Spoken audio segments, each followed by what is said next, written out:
Imagine this. You wake up tomorrow morning with perfect clarity about every decision you've ever made, every moment of weakness, every surrender to impulse. Every time you chose immediate gratification over long-term greatness, suddenly, you see the invisible threads that pulled you toward those choices. You realize that what you believed was freedom was actually the most sophisticated form of slavery ever devised.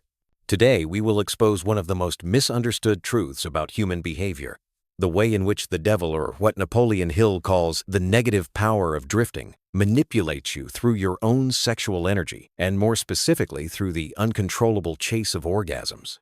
This is not just another conversation about morality, guilt, or religious dogma. This is about power, influence, and freedom.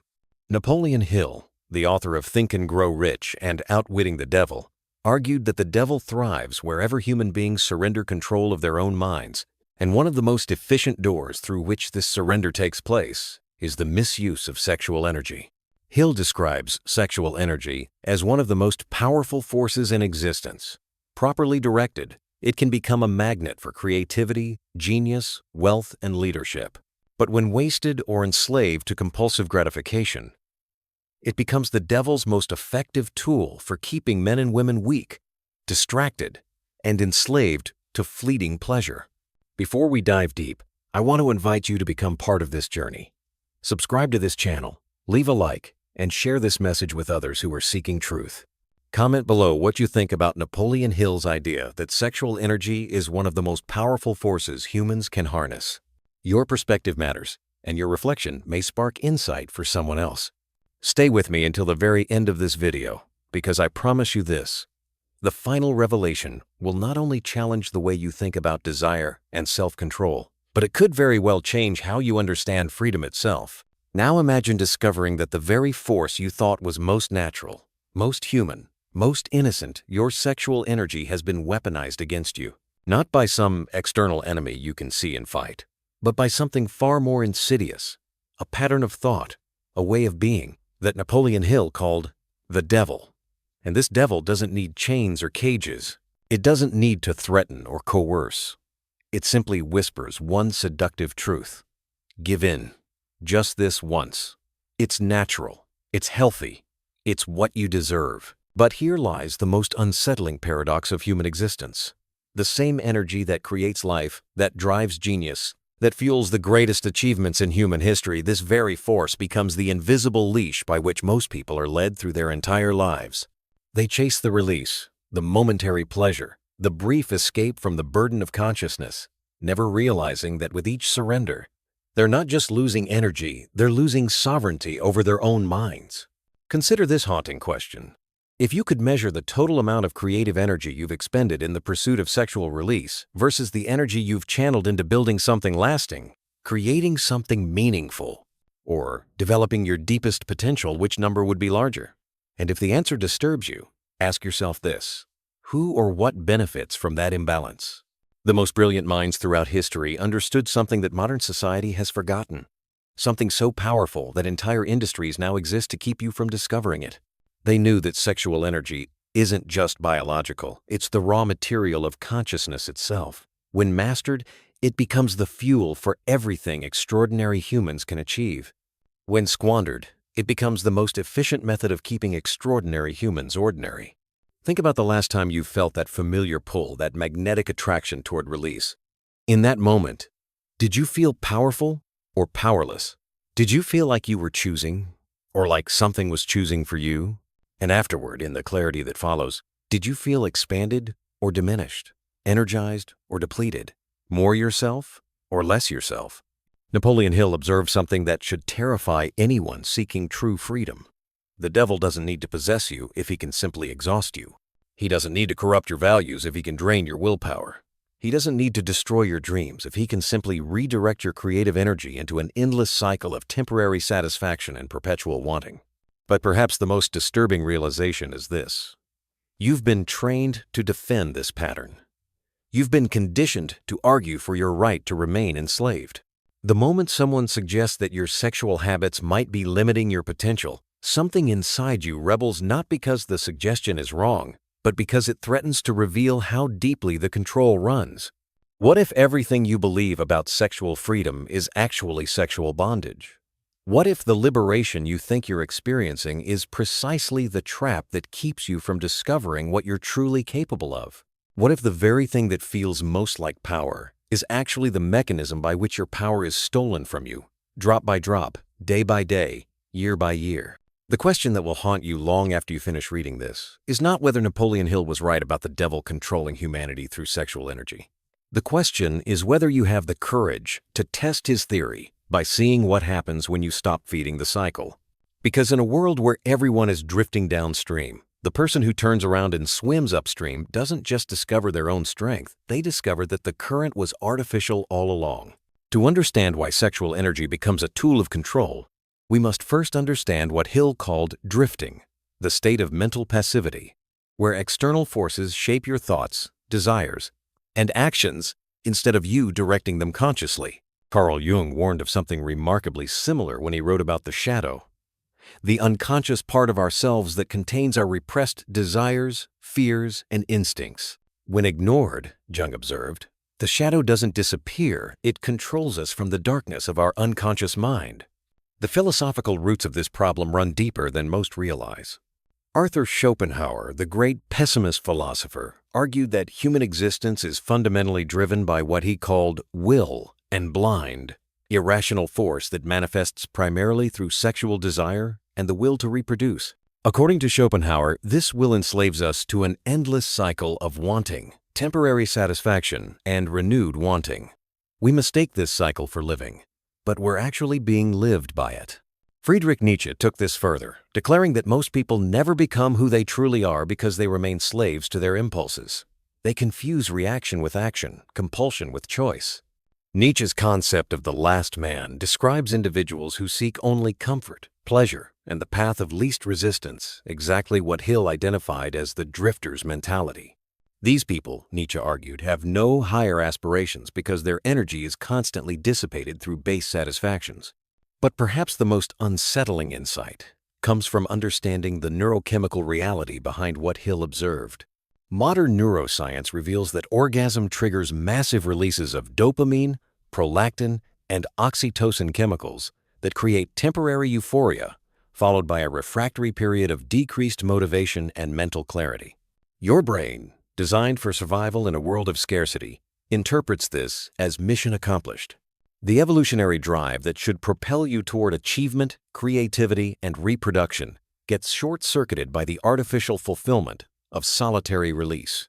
Viktor Frankl, survivor of Nazi concentration camps and founder of logotherapy, understood something crucial.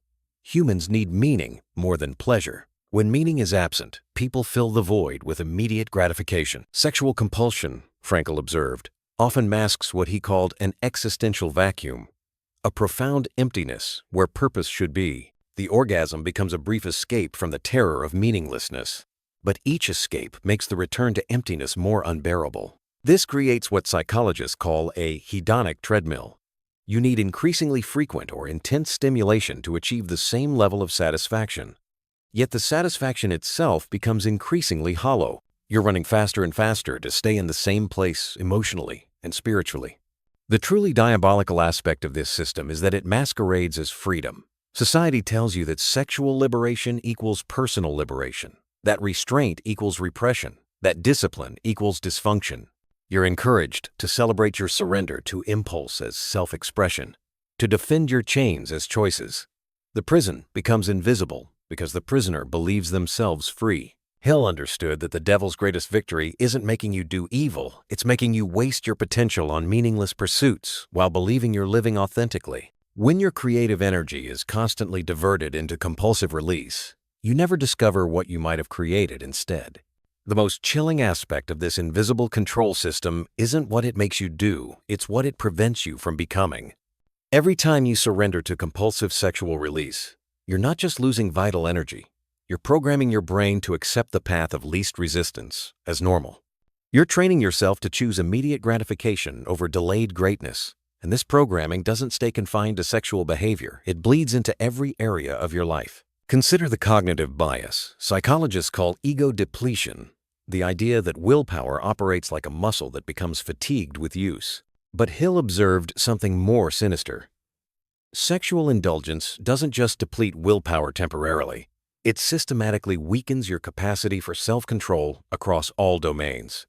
The man who cannot resist sexual impulses finds it increasingly difficult to resist other temptations, the urge to procrastinate, to avoid difficult conversations, to choose comfort over growth, to remain mediocre when greatness demands sacrifice. This creates what systems theorists call a negative feedback loop. Each surrender makes the next surrender easier. Each weakening of will makes future weakness more likely. You begin to identify with your inability to control yourself. This is just who I am. You tell yourself, I'm not disciplined. I'm not strong enough. I don't have what it takes. The devil's greatest triumph is when you start making his arguments for him. But the consequences extend far beyond personal weakness. Hill recognized that entire civilizations rise and fall based on how they channel sexual energy. Look around at modern society. Depression rates skyrocketing, attention spans collapsing, creativity stagnating. Young men retreating from ambition into virtual worlds of endless stimulation. This isn't coincidence. It's the predictable result of a culture that glorifies the dissipation of vital energy while mocking the discipline required for greatness. The neurological reality is even more disturbing. Brain imaging studies show that compulsive sexual behavior creates the same neural pathways as drug addiction, weakened prefrontal cortex function, diminished impulse control, and increased tolerance requiring ever greater stimulation for satisfaction. Your brain literally rewires itself to prioritize short-term pleasure over long-term planning. The capacity for what Hill called sustained creative thinking becomes biologically impaired. Perhaps most tragically, this systematic energy drain prevents you from discovering your true potential. Hill observed that history's greatest achievers, Tesla, Da Vinci, many spiritual teachers were known for their extraordinary sexual discipline. They intuitively understood what modern science now confirms. The same neurochemical energy that drives sexual desire, when redirected, becomes the fuel for genius-level focus, creativity, and achievement. You live in a culture designed to keep you unconscious of this trade-off. Entertainment, advertising, and social conditioning all conspire to normalize the constant dissipation of vital energy while presenting discipline as repression, mastery as abnormality. The system profits from your weakness, so it has every incentive to keep you weak. The ultimate consequence is that you never discover who you truly are beneath the fog of constant indulgence.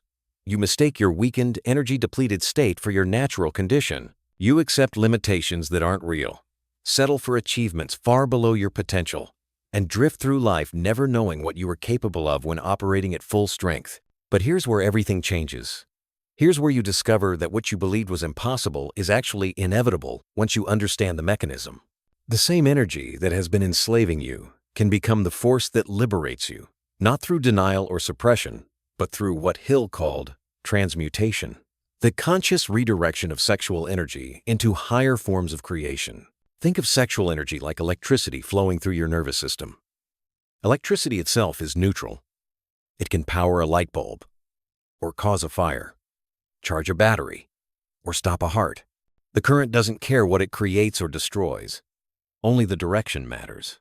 When sexual energy flows toward compulsive release, it weakens and depletes. When that same energy is consciously channeled toward creative work, physical training, spiritual practice, or meaningful goals, it becomes rocket fuel for human achievement.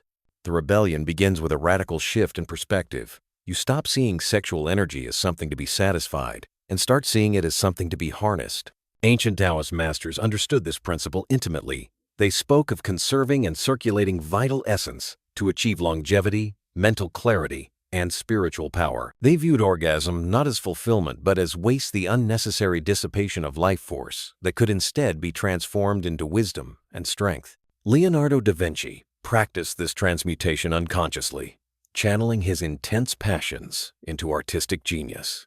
Nikola Tesla deliberately cultivated celibacy, claiming it was essential to his ability to focus completely on invention.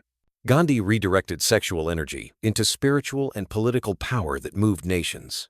These weren't men who denied their sexuality. They were men who recognized its true potential and refused to squander it on momentary pleasure. The practical method is surprisingly simple but requires fierce commitment.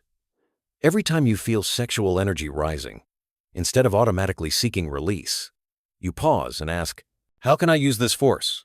You redirect it immediately into physical exercise, creative work, learning, or any activity that builds rather than depletes. You turn the fire of desire into the fire of action. This practice develops what Hill called sex transmutation, the most powerful form of self-mastery available to human beings. Because sexual energy is the strongest biological drive, learning to redirect it develops willpower that extends into every area of life. The man who can master sexual energy can master anything.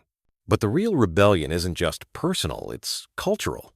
When you stop being a consumer of endless stimulation, you become dangerous to systems that profit from your weakness. You no longer fit the mold society designed for you. You stop being predictable, controllable, manipulable. You become what Hill called a non-drifter, someone who thinks independently and acts from inner direction rather than external compulsion. The ultimate rebellion is discovering that the energy you've been wasting could have made you extraordinary. Every genius, every master, every person who achieved something genuinely great understood this secret, consciously or not. They learned to transform the drive for pleasure into the drive for creation. Now we arrive at the truth that Napoleon Hill considered so dangerous, so revolutionary, that entire systems of control depend on keeping it hidden from you. This isn't just about sexual energy anymore. This is about the fundamental nature of human consciousness and your role in the cosmic order. The ultimate truth is this: you are not a biological machine driven by impulses. You are not a collection of desires seeking satisfaction. You are consciousness itself, temporarily housed in a physical body. And every moment of every day you face the same choice that has defined human existence since the beginning. Will you direct your consciousness? Or will you allow it to be directed by forces outside yourself? Hill understood that what he called the devil isn't some external supernatural entity. It's the personification of every force, internal and external, that seeks to keep you unconscious, reactive, and drifting through life without ever claiming your true power. The devil wins not through dramatic temptations, but through subtle diversions. He doesn't need to corrupt your soul. He only needs to distract your attention long enough that you forget you have the power to choose. Sexual energy represents the purest form of this choice because it's the most powerful force flowing through your system. When you master it, you're not just controlling a biological function, you're declaring sovereignty over your own consciousness. You're announcing to the universe that you are the author of your experience, not its victim. This is why every authentic spiritual tradition, every genuine path to human development, every system designed to produce extraordinary individuals has recognized the same truth. The transmutation of sexual energy is the secret key to unlocking human potential. It's not about morality or religious doctrine, it's about physics, psychology, and the mechanics of consciousness itself. Consider what happens when you redirect sexual energy. Instead of dissipating it, the same force that would have created a few seconds of pleasure becomes sustained fuel for hours, days, weeks of intensely focused creative work. The energy that would have left you depleted and foggy instead leaves you clear, powerful, and deeply aligned with your highest purposes. You literally become a different person, not through changing your personality, but through operating at your natural energy level instead of your depleted one. But here's the revelation that changes everything. This isn't just about you. When you stop wasting your vital energy, you stop contributing to the collective unconsciousness that keeps humanity trapped in cycles of mediocrity and distraction. You become what Hill called a nonconformist, someone who thinks independently, acts from inner guidance, and refuses to drift with the mass mind. The devil's greatest fear is awakened human consciousness. Every person who learns to direct their own energy becomes a threat to systems built on human weakness. They can't be easily manipulated because they're not constantly seeking external validation or immediate gratification. They can't be controlled through their appetites because they've learned to transform appetite into fuel for achievement. This is why this knowledge has been simultaneously preserved and hidden throughout history. The mystery schools taught it in secret. The great achievers practiced it instinctively. But mass culture has always worked to obscure it, because awakened individuals are dangerous to systems that depend on unconscious masses. The moment you truly understand this, not just intellectually but in your bones, your entire relationship to desire changes. You stop seeing sexual energy as something that controls you and start seeing it as raw material for whatever you want to create. You realize that every moment of temptation is actually an opportunity to choose greatness over mediocrity, consciousness over unconsciousness, self-direction over external manipulation. The final realization is both humbling and empowering. You have always had this power.